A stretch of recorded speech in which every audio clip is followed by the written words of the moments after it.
Welcome back to Liberty Nation TV. This is Scott Cosenza with Mark Angelides, and we're going to talk about Mark's two-part piece that has run over the weekend on LibertyNation.com, as well as what's coming forward this week, some exciting stuff for LibertyNation.com. We're bringing over Nigel Farage to speak for us. And Mark, I wanted you to know that as I talk to people here about the event, I have some that the reaction is what I would consider an appropriate level of excitement or recognition or whatever, given Mr. Farage's place in history, and some with, quite frankly, just rank ignorance. They don't know about him or what he's about. So for an American audience, for the first question, I'd like you to just give us a thumbnail sketch of who is Nigel Farage?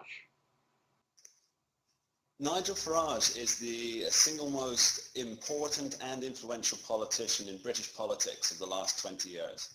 He spent more than 2 decades fighting against not just the establishment media, but also the political classes in trying to achieve Brexit, the freedom of the United Kingdom from the European Union. Without him, it wouldn't have happened. The people wouldn't have had the EU referendum vote. It wouldn't even be debated in the terms that it is today. He's faced major fire from almost every angle, hatred. There's been attacks on him and his family, but he's an incredibly energetic, friendly, interesting guy who has just worked tirelessly for British independence.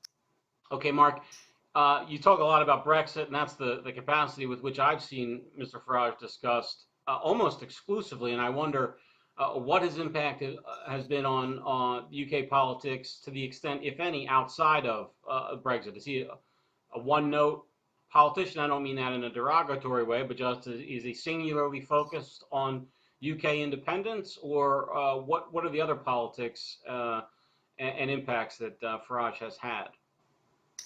Yes, Nigel Farage has, he started off purely with the Brexit question, but what he's done through his talking, through the hustings that he's been to, through the different debates he's hosted and taken part in, he's not just been about getting the UK out of the European Union. He's brought politics to the people in more ways than any other politician has managed.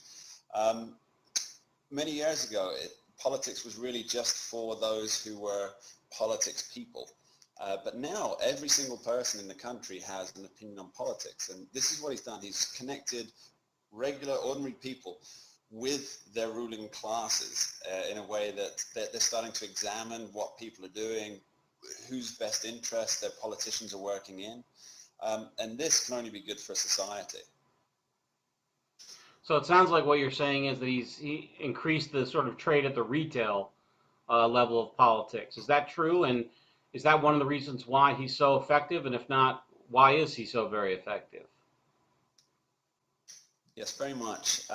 Since Nigel Farage became a much more public figure, people have been getting involved in politics, not just in terms of watching more television, but we've had masses of campaigns across the UK and even Europe, where Nigel Farage goes and speaks with a lot of different political movements who are also looking for some measure of independence.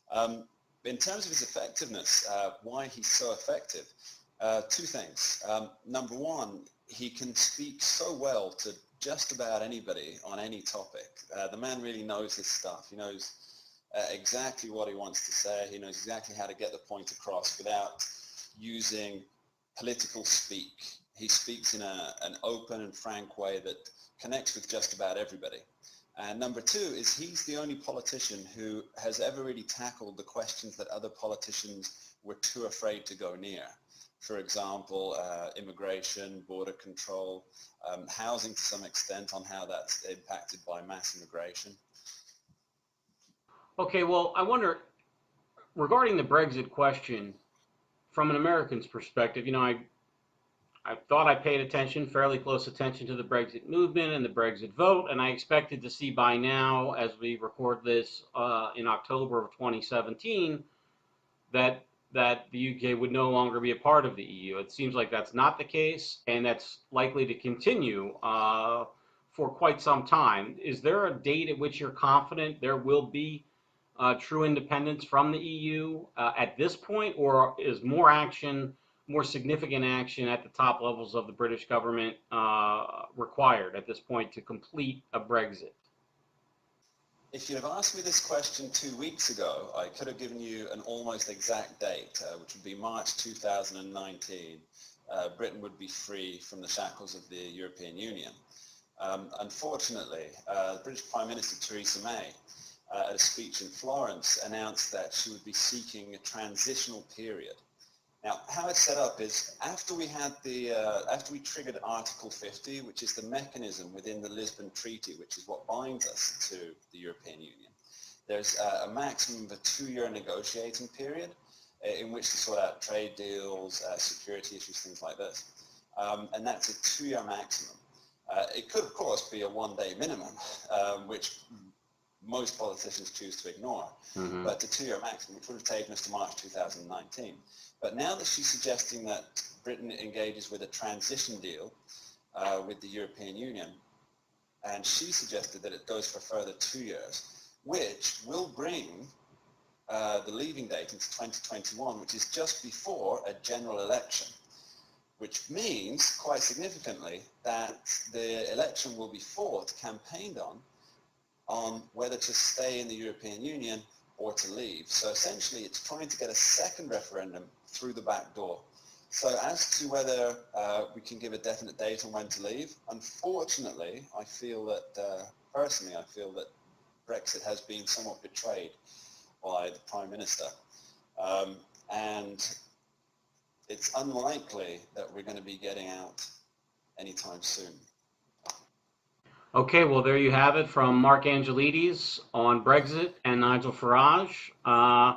And that's all for us from Liberty Nation TV. This is Scott Cosenza saying thanks for watching. Bye-bye.